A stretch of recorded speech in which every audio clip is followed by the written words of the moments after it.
Assalamualaikum warahmatullahi wabarakatuh. Selamat pagi, selamat siang, selamat sore, selamat malam kepada adik-adik maupun saudara-saudara sekalian yang menonton video ini dimanapun Anda berada. Saya ucapkan selamat berjumpa dengan saya. Kita akan belajar mengenai mata kuliah hukum tata negara. Ya. Di kelas ini saya akan mengajar sampai nanti selesai. Ya. Kita melakukan UAS. Baik. Jadi mata kuliah kita ini adalah hukum tata negara, sudah ada kata hukumnya, yang berarti kita belajar mengenai aturan-aturan hukum positif ya, yang berlaku di suatu negara tertentu. Nah, tentunya kita akan fokus kepada negara kita sendiri, yaitu Indonesia. Sebagaimana saudara ketahui, ya, hukum positif itu adalah hukum yang berlaku di suatu waktu tertentu dan tempat tertentu. Ya. Lebih spesifik lagi, hukum positif itu hukum yang berlaku ya sekarang ini, saat ini, yang berjalan sekarang seperti itu. Nah, kalau kita berbicara mengenai hukum tata negara, maka kita harus memulai dari yang dasar-dasar dulu, ya, yaitu menyangkut peristilahan dan pengertiannya. Nah, dari situ baru kita akan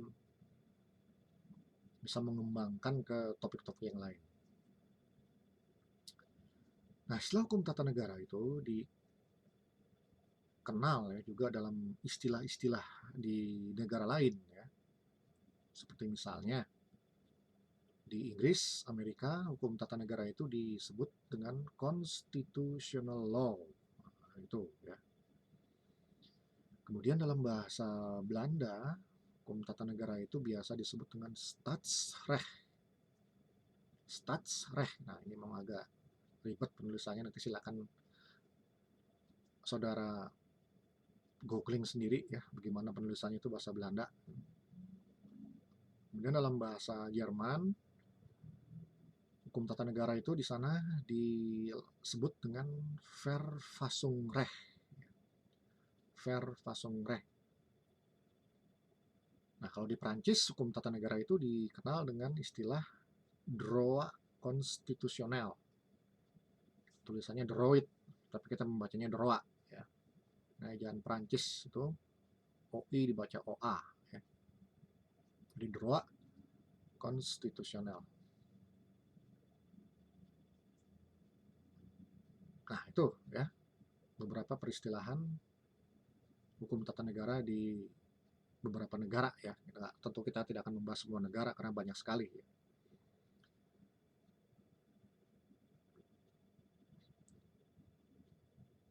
Nah, adik-adik sekalian dan saudara-saudara sekalian, hukum tata negara ini dia masuk ke dalam cabang atau ke dalam bagian dari hukum publik ya. Apa itu hukum publik ya? Tentu saja kita sudah tahu semua hukum publik adalah hukum yang mengatur hubungan antara negara dengan warga negaranya. Nah, jadi di sini ada keterlibatan negara ya, ada unsur negaranya, ada bau-bau negaranya seperti itu. Yang berarti di sini negara ikut campur ya dalam kehidupan masyarakat. Berbeda dengan hukum perdata. Nah, kalau dalam hukum perdata itu tidak ada unsur negara. Itu hukum perdata itu mengatur antar perorangan, antar warga negara, ya, antar individu tanpa keterlibatan negara seperti jual beli, sewa menyewa dan sebagainya. Nah, jadi jelas ya, hukum tata negara itu dia masuknya ke dalam cabang hukum publik ya, atau bagian dari hukum publik atau ranah hukum publik. Nah, tentu saja hukum publik di sini yang kita maksud adalah hukum publik nasional ya. Nasional, itu yang berlaku di suatu bangsa atau negara tertentu. Karena di samping hukum publik nasional ada juga hukum publik internasional. Nah, itu hukum antar negara ya, atau kita biasa mengenalnya dengan hukum internasional.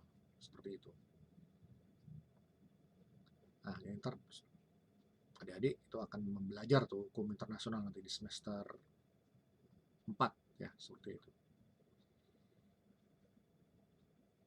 Nah, kemudian setelah kita mempelajari peristilahan, barulah kita masuk ke pengertian daripada hukum tata negara itu. Apa sih hukum tata negara itu? Banyak sekali para pakar yang sudah memberikan definisi tentang hukum tata negara. Nah, kita kutip beberapanya saja ya, yang kita anggap mewakili ya, secara keseluruhannya, seperti itu. Misalnya kita mengutip pendapat salah satu pakar dari negara kita sendiri ya, yaitu dari Profesor Solly Lubis. Beliau guru besar di Universitas Sumatera Utara ya. Menurut Solly Lubis, hukum tata negara adalah seperangkat peraturan mengenai struktur pemerintahan negara, yakni peraturan-peraturan mengenai bentuk dan susunan negara, alat perlengkapan negara, tugas dan hubungan antara alat-alat perlengkapan itu. Nah, cukup panjang ya definisinya. Baik, ya kita bedah ini pengertian menurut Profesor Solly Lubis ya. HTN adalah seperangkat peraturan mengenai struktur pemerintahan negara, yakni peraturan-peraturan mengenai bentuk dan susunan negara. Nah, jadi di sini ada kalimat bentuk dan susunan negara. Nah, kalau kita bicara bentuk negara, ya itu ada macam-macam ya. Ada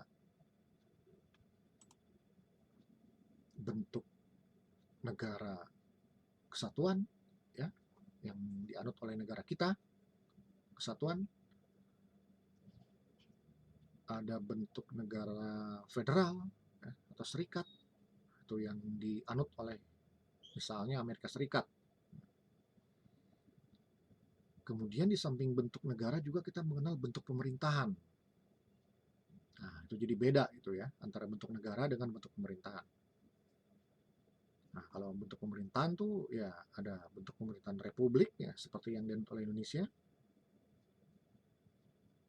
Atau misalnya bentuk pemerintahan kerajaan ya, yang dianut oleh Inggris seperti itu. Nah, oleh karena itu kan dikatakan bahwasanya negara Indonesia adalah negara kesatuan yang berbentuk republik. Nah, jadi kita bentuk negaranya kesatuan, bentuk pemerintahannya menganut bentuk republik seperti itu. Kemudian susunan negara. Nah, kalau bicara susunan berarti ada hierarki ya. Di negara kita tuh ada hierarki. Ada pemerintahan pusat ya, di bawah kendali presiden dan lembaga negara lain. Nah, kemudian di bawahnya ada pemerintahan daerah. Nah, pemerintahan daerah itu berarti dia berada di bawah pemerintah pusat. Nah, itu susunan tuh seperti itu tuh ya. Ada hierarki. Ya. Pemerintahan daerah itu merupakan bawahan dari pemerintah pusat seperti itu. Itu antara lain menyangkut susunan. Ya. Kemudian di sini juga ada alat perlengkapan negara. Nah, alat perlengkapan negara (APN). Nah, alat perlengkapan negara itu dalam konteks yang kekinian, dewasa ini, sekarang ini, dia itu lebih dikenal dengan istilah lembaga-lembaga negara ya. Lembaga-lembaga negara. Nah, itu merupakan istilah yang memang sudah dibakukan ya, sudah dicantumkan dalam Undang-Undang Dasar itu, istilah lembaga negara ya.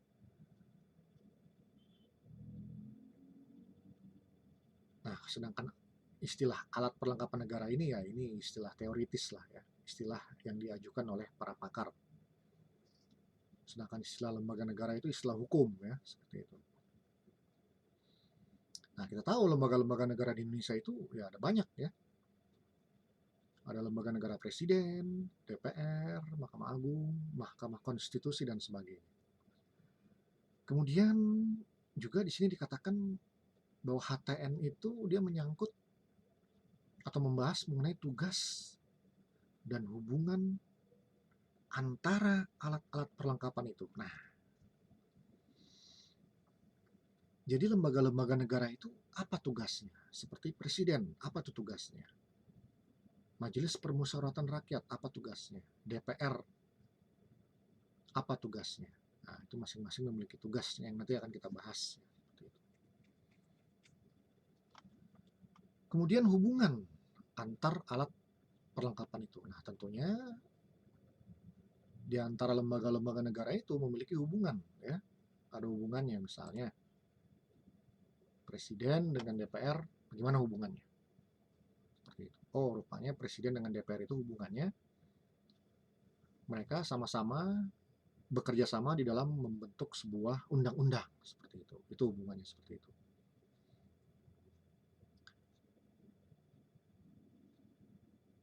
Kemudian bagaimana hubungan antara DPR, Dewan Perwakilan Rakyat, dengan DPD, Dewan Perwakilan Daerah. Nah, tentu juga mereka punya hubungan, ya. Ya, antara lain hubungannya ya terkait dengan kerjasama juga, ya, di dalam pembentukan sebuah undang-undang, seperti itu. Nah, itu, ya, definisi dari Profesor Solly Lubis beserta dengan sedikit pembedahannya, seperti itu. Kemudian kita juga mengutip pendapat dari Profesor Jim Lee As-Siddiqui, ya. Nah, ini agak panjang definisinya nih, ya. Menurut Profesor Jim Lee As-Siddiqui, hukum tata negara adalah hukum dan kenyataan praktik. Hukum dan kenyataan praktik yang mengatur tentang satu, nilai-nilai luhur dan cita-cita kolektif rakyat suatu negara. Nah, ini kalau di Indonesia ini nih adanya di Pancasila nih, ya, di Pancasila dan pembukaan UUD 1945 ini. Nilai-nilai luhur dan cita-cita kolektif rakyat suatu negara. Kemudian yang kedua mengatur tentang format kelembagaan organisasi negara. Nah, seperti apa formatnya? Itu tadi, ya. Formatnya ya ada lembaga-lembaga negara, MPR, DPR, Presiden, dan sebagainya. Kemudian mekanisme yang ketiga, mekanisme hubungan antar lembaga negara. Itu sama tadi dengan definisi Profesor Solly Lubis, ya. Itu menyangkut hubungan antar alat perlengkapan negara. Nah, kalau bahasanya Profesor Jim Lee, hubungan antar lembaga negara. Terakhir adalah yang keempat, menurut Profesor Jim Lee, HTN mengatur tentang mekanisme hubungan antara lembaga negara dengan warga negara. Nah, ini, ya, ini nuansa publiknya di sini. Hubungan antara lembaga negara dengan warga negara, ya, seperti itu. Ya, banyak, ya, hubungannya, ya. Misalnya warga negara berhak dan wajib ikut serta di dalam usaha pembelaan negara, ya. Nah, itu hubungan tuh. Kemudian juga warga negara itu dia memiliki hak dan kewajiban di dalam melaksanakan hak-haknya, seperti misalnya ikut pemilu, nah, dan sebagainya, ya. Nah, terakhir kita mengutip pendapat dari Profesor Dr. Mr. Logman, ya. Logman, tulisannya Logman, tapi kita membacanya Logman. Logman. Nah, ini definisi beliau ini merupakan definisi yang paling singkat, ya. Paling singkat, paling sederhana, dan mudah untuk dihafal. Menurut Profesor Logman, hukum tata negara adalah hukum yang mengatur organisasi negara. Singkat, ya. Hukum yang mengatur tentang organisasi negara. Nah, itu pengertiannya menurut Logman. Organisasi negara. Nah, kalau kita berbicara organisasi negara, negara itu kan badan abstrak, ya, badan abstrak. Negara itu baru bisa bergerak, baru bisa jalan, baru bisa dioperasikan kalau ada jabatan-jabatannya. Ya. Jabatannya itu ya jabatan presiden, DPR, Dewan Perwakilan Daerah, Mahkamah Agung, dan sebagainya. Nah, tentu saja jabatan pun baru bisa berfungsi, baru bisa berjalan kalau ada pejabatnya. Nah, ya kan? Nah, kalau nggak ada pejabatnya ya jabatannya ya juga mati, ya. Tidak ada gunanya seperti itu. Tentu dia harus ada pejabat yang menjalankan jabatan. Nah, jadi antara negara, jabatan dengan pejabat itu merupakan satu kesatuan yang tidak bisa dipisahkan, ya. Itu sangat erat hubungannya seperti itu. Nah, kemudian menurut Lokman ada 7 hal, ya, 7 pokok persoalan, 7 hal yang menjadi pembahasan utama daripada hukum tata negara ini. Apa saja itu? Yang pertama, yang menjadi pokok bahasan hukum tata negara ini, menurut Lokman, yaitu adalah jabatan yang ada di suatu negara. Itu yang pertama. Jabatan yang ada di dalam suatu negara. Nah, jabatan apa ini yang kita maksud? Nah, kaitan kan yang tadi itu. Jabatan yang kita maksud di sini itu tidak lain adalah lembaga-lembaga negara, ya, lembaga-lembaga negara atau alat-alat perlengkapan negara. Itulah yang dimaksud dengan jabatan ini. Ya. Jadi dengan kata lain yang nomor satu ini, ya, adalah lembaga-lembaga negara apa saja yang ada di negara kita. Nah, seperti itu. Itu salah satu pembahasan utama daripada hukum tata negara, ya. Nah, sekarang ini lembaga-lembaga negara sangat banyak, ya, dan terbagi-bagi berlapis-lapis. Gitu. Ada lembaga negara yang sifatnya primer, utama. Ada lembaga negara yang sifatnya penunjang, ya, penunjang. Nah, lembaga negara yang primer, yang utama itu adalah lembaga-lembaga negara yang kewenangannya tercantum dalam Undang-Undang Dasar, ya. Diatur dalam Undang-Undang Dasar seperti Presiden, DPR, DPD, Mahkamah Agung, Mahkamah Konstitusi, Badan Pemeriksa Keuangan, Komisi Yudisial. Nah, itu merupakan lembaga-lembaga negara yang diatur dalam Undang-Undang Dasar, ya, sifatnya primer atau utama. Nah, ada juga lembaga-lembaga negara yang sifatnya menunjang, ya, menunjang yang utama tadi, ya, membantu yang utama tadi.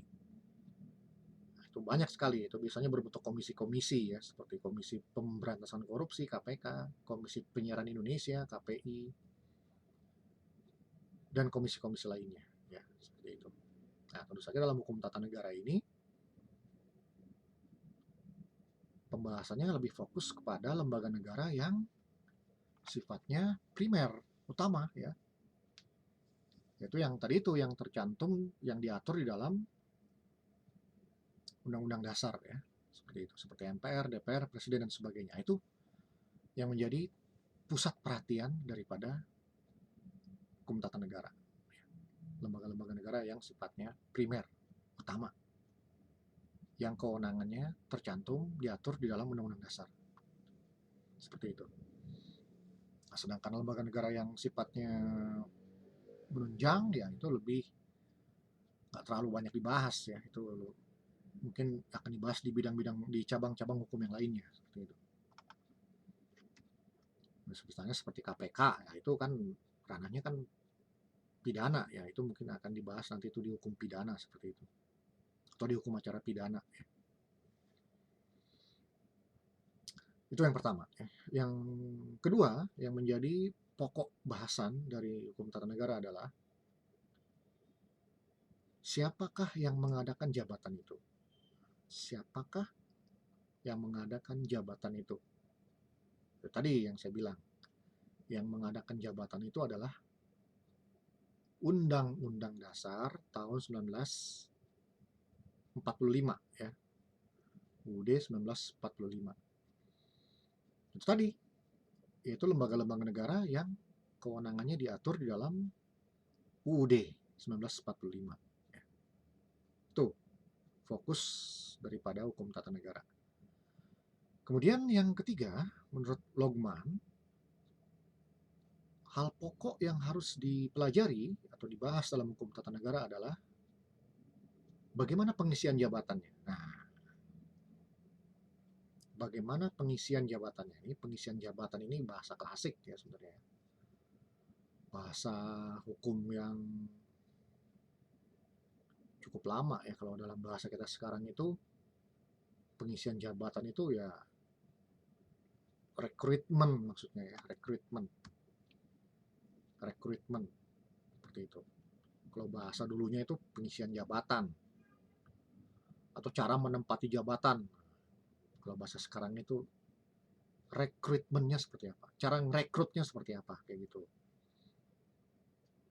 Nah itu ya. Nah, gimana contohnya?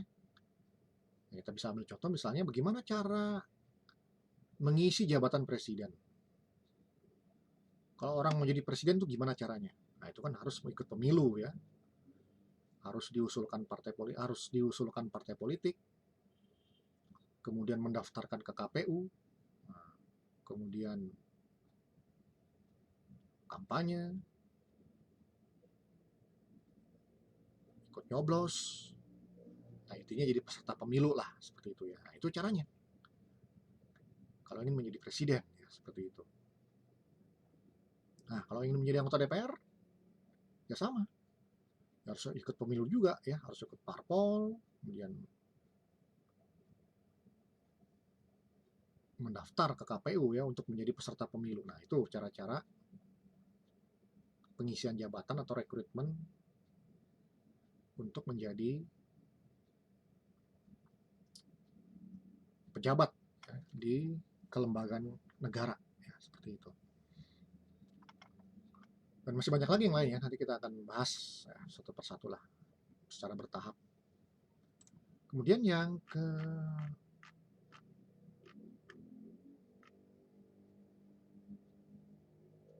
keempat ya, yang keempat yang harus dibahas dalam hukum tata negara atau yang menjadi pusat perhatian hukum tata negara itu adalah tugas dan kewenangan. Nah, tugas dan kewenangan jabatan itu. Nah, ini dengan kata lain berarti tugas dan kewenangan daripada lembaga-lembaga negara ya. Seperti apa?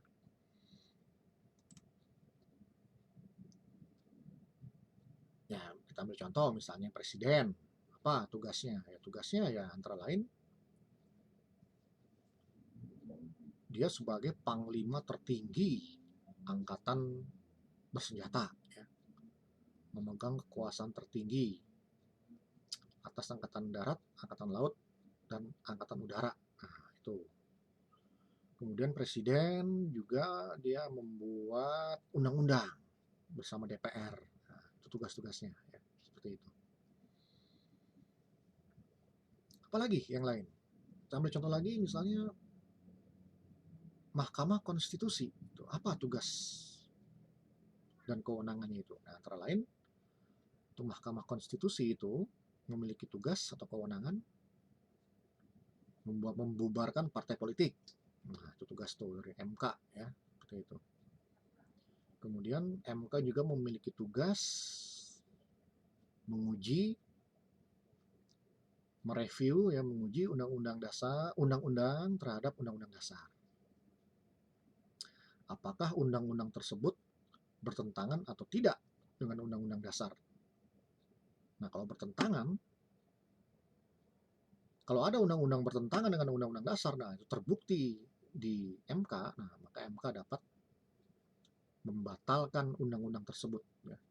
Menyatakan undang-undang tersebut nggak berlaku lagi, seperti itu.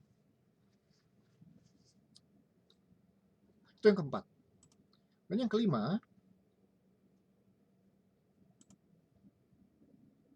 yang menjadi pusat perhatian daripada hukum tata negara ini adalah kekuasaan hukum jabatan tersebut, ya, kekuasaan hukum jabatan tersebut. Nah, ini mengarah kepada undang-undang yang mengatur mengenai lembaga-lembaga negara, undang-undang yang mengatur mengenai lembaga-lembaga negara.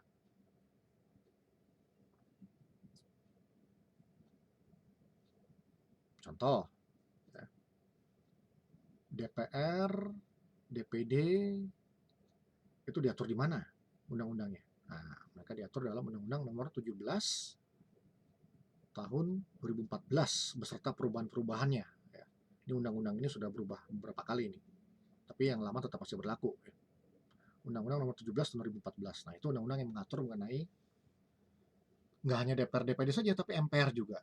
Ya. MPR, DPR, DPD, bahkan sampai DPRD. Nah, itu menyangkut kekuasaan hukum. Ya. Jadi undang-undang yang mengatur mengenai lembaga-lembaga negara.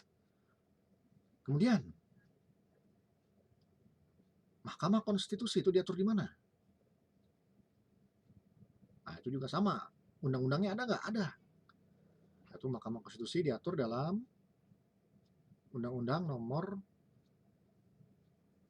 24 tahun 2003. Ya. Ini sudah dirubah undang-undangnya. Terakhir diubah dengan Undang-Undang Nomor 8 ya, tahun 2011 ya. Bahkan sekarang sudah ada lagi tuh rancangan undang-undang Mahkamah Konstitusi yang baru ya, sedang dibahas ya, seperti itu.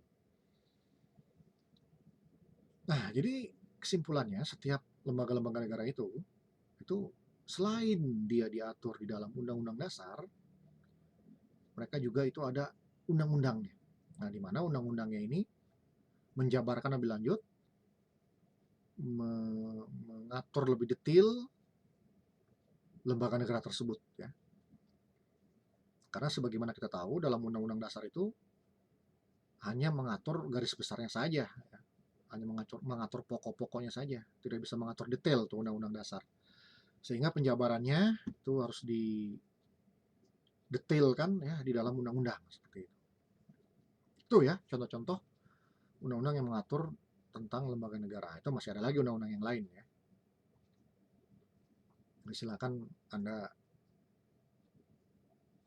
kembangkan sendiri ya, cari-cari di internet itu undang-undang yang mengatur tentang lembaga-lembaga negara. Dan yang keenam, nah itu ini yang keenam ini ya sebenarnya udah kita bahas tadi itu ya, menyangkut hubungan antar jabatan itu. Nah, tentu saja setiap antar lembaga negara itu tidak terpisah secara ekstrim ya. Mereka itu memiliki hubungan. Mereka itu harus bekerja sama. Misalnya Presiden dengan DPR itu harus bekerja sama di dalam menyusun sebuah undang-undang ya, seperti itu. Contoh lain, Mahkamah Agung, DPR, Presiden, itu mereka memiliki hubungan dengan Mahkamah Konstitusi. Apa itu? Nah, Mahkamah Agung, DPR, Presiden, mereka itu memiliki peran, memiliki partisipasi di dalam memilih hakim-hakim yang akan duduk di Mahkamah Konstitusi. Nah, itu kan hubungan kayak gitu. Ada hubungan seperti itu. Contoh lain, Mahkamah Agung juga memiliki hubungan dengan presiden. Apa itu hubungannya? Nah, Mahkamah Agung punya hak untuk memberikan nasihat, memberikan pertimbangan hukum kepada presiden. Nah, itu kan hubungan. Kemudian ada lagi hubungan antara Mahkamah Agung dengan Komisi Yudisial. Nah,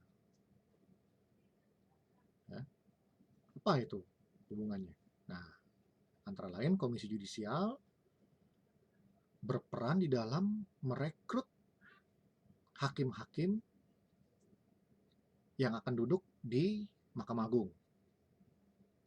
Kemudian Komisi Yudisial juga dia mengawasi perilaku para hakim yang berada di lingkungan Mahkamah Agung. Nah, seperti itu. Nah, jadi banyak ya ternyata kalau kita gali itu hubungan-hubungan antar lembaga negara ya. Nah, dalam perkuliahan ini kita bahas secara singkat dulu. Nanti kita akan bahas lagi secara detail di perkuliahan-perkuliahan yang berikutnya. Terakhir, yang ketujuh, menurut Logman,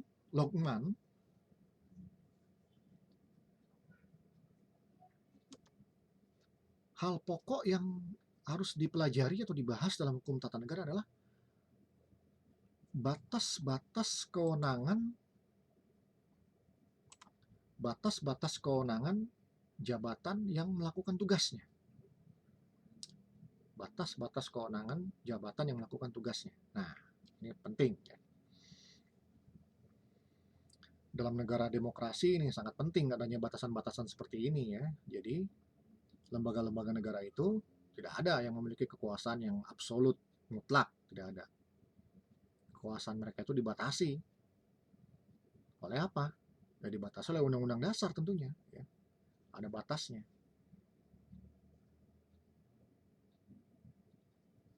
Seperti misalnya,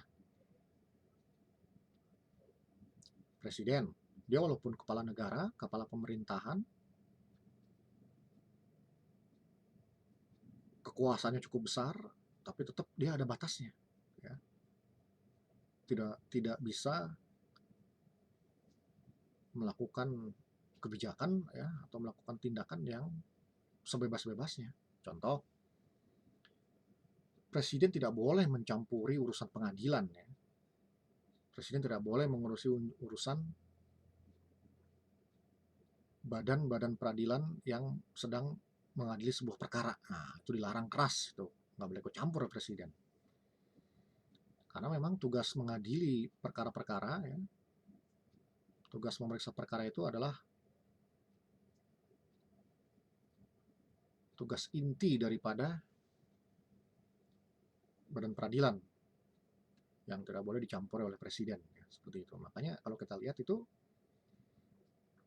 di ruang sidang itu ya, jadi kalau Anda itu datang ke pengadilan masuk ke ruang sidangnya itu nggak ada itu foto presiden dan wakil presiden, nggak ada.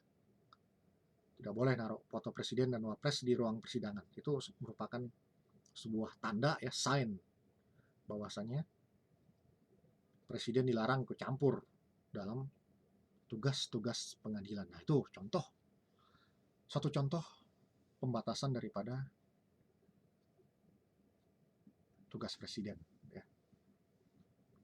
DPR pun sama, ada batasannya. Ya. Walaupun DPR adalah pemegang kekuasaan membentuk undang-undang, tapi DPR itu tidak boleh sepihak membuat undang-undang. DPR harus bekerja sama dengan presiden dalam membuat undang-undang, bahkan dengan DPD. Ya. Seperti itu, tidak bisa sendirian yang membuat undang-undang. Nah, itu contoh-contoh daripada pembatasan kekuasaan lembaga-lembaga negara. Ya. Itulah ya, adik-adik sekalian, saudara-saudara sekalian, 7 hal pokok yang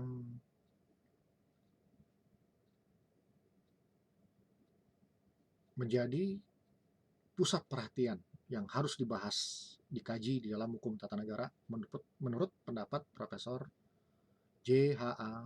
Logman. Baik ya, adik-adik dan saudara-saudara sekalian, untuk kuliah kali ini cukup dulu sampai di sini ya. nggak terlalu, jangan banyak-banyak dulu ya, kalau banyak-banyak pusing nanti, gitu. Nanti kita akan lanjutkan di perkuliahan yang berikutnya. Terima kasih. Mohon maaf atas segala kekurangan. Selamat pagi, selamat siang, selamat sore, selamat malam. Wassalamualaikum warahmatullahi wabarakatuh.